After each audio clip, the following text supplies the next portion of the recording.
Okay, so when installing the new ring, the new rear main seal, there is a little ring just here, which I'm trying to highlight, but it's very difficult to focus.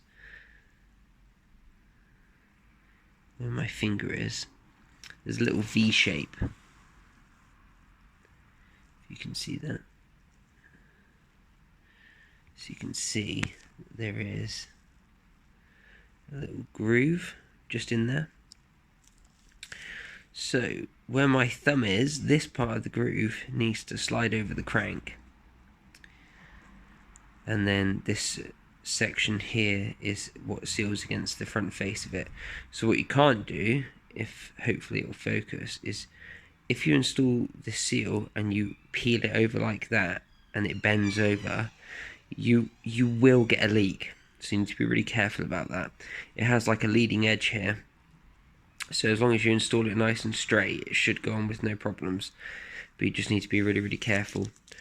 And I have, part of my bearing set is I have a tool to install that, which I'll show you in a minute. Okay, so, excuse me, what we intend to do here is pull out the old oil seal with the pry bar, put in the new oil seal partially by hand, and then tap it the rest of the way with this, which is tapered. So, well, not tapered actually, it has like different settings.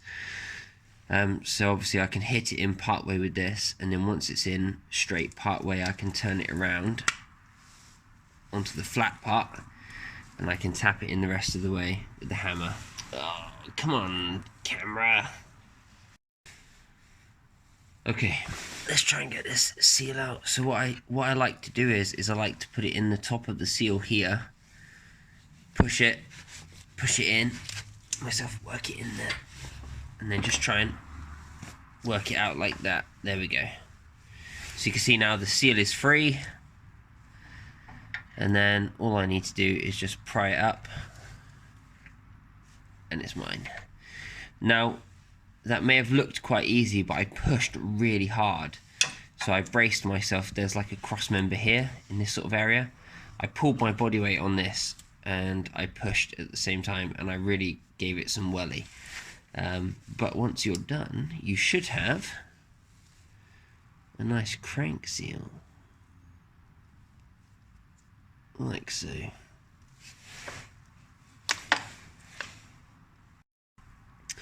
Okay. I hear you asking, which way does the crank seal go? The open side, like that I'm showing you here, faces inwards, and then the flat side, like so, faces towards you. So you should be able to, potentially, be able to push it on by hand part of the way. And I just like to twist it from side to side,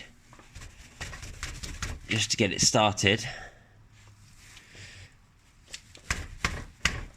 Okay, so you should be able to get it started part of the way anyway by hand, which is essentially what I've done here. So, I know the focus is going to go mad, but if you look here, we've got our seal partially on, which is good. Okay, so we have it part of the way seated, but it's not perfectly even at the moment. So what we are going to do is take a quick note of which areas are failing, which is basically down here is most flush, up here is least flush. So we will put our tool up here and then give this top section here a couple of taps.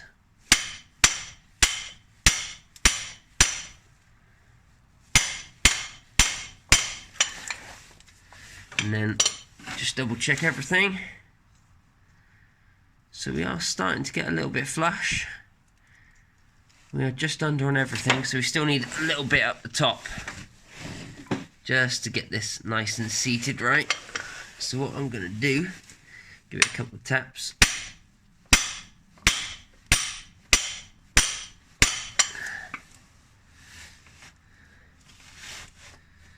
So we still need, we're just still a little bit proud here. So you need to go quite careful with this so you don't deform the seal. I mean, if you don't get a good seal here, there was no point in doing this basically. If you don't install the seal right, you just have to do it again. And then once it's installed, just give it a quick clean down.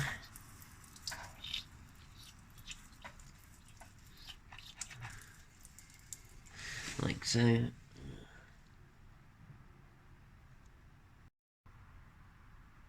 Okay, so here we have the crank seal installed.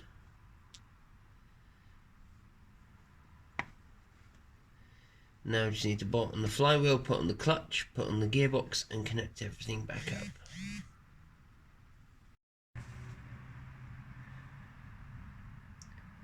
Okay, so just an FYI, these bolts are apparently 88 Newton meters torque to yield.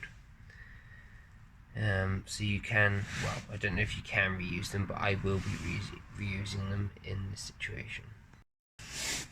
Okay, so once you have your bolt started, at the top there is one little dowel just here next to the top bolt. We need to locate, and then after that it's just a case of getting the bolt started. Okay,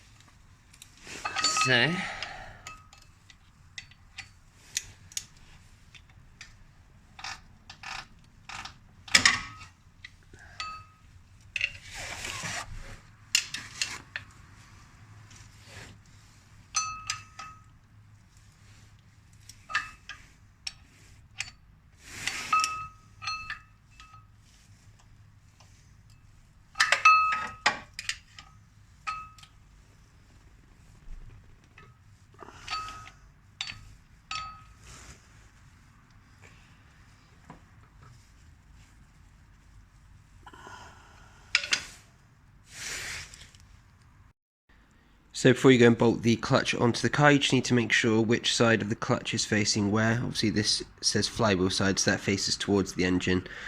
When you put the disc on, obviously the clutch comes in a few different parts, so there's a disc on here which moves, which is just sandwiched on there, and then there's a plate here that goes on the front, which is what you see when you first take off the gearbox.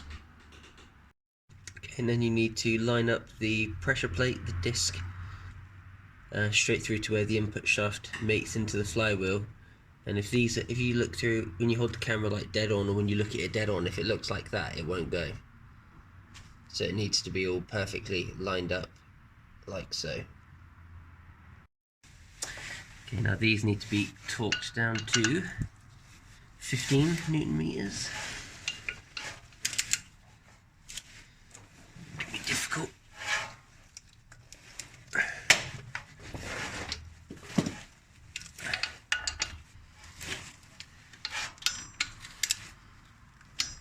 There's one. I just turn it like that, and then I try and counter hold my torque wrench a bit. You hear that? That's gone. That was that one there done.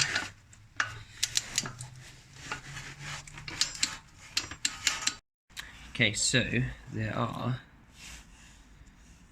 these little clips on the old bearing that you need to save and reuse to put on your new bearing, and then put it in the gearbox.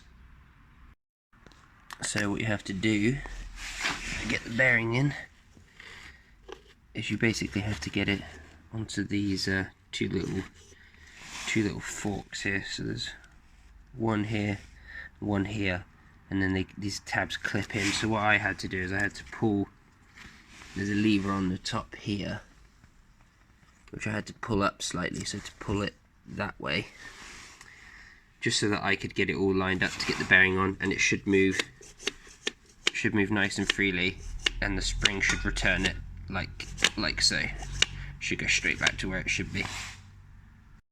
Okay, now it's time to do your best He-Man impression. I grab it from where the starter motor goes, from that part of the housing, and then I grab it from the release fork for the bearing, and then I manhandle it in from up top. Okay, and then once you've lifted the gearbox back up and into place, all I'm going to do now is put the suspension back together. I've already put all the bolts in, and I have also connected up the starter motor, which is just in there. And just need to be extra careful that you plug everything back in that you've unplugged, including your ground. Obviously I need to repair mine, but just make sure that you put yours back on.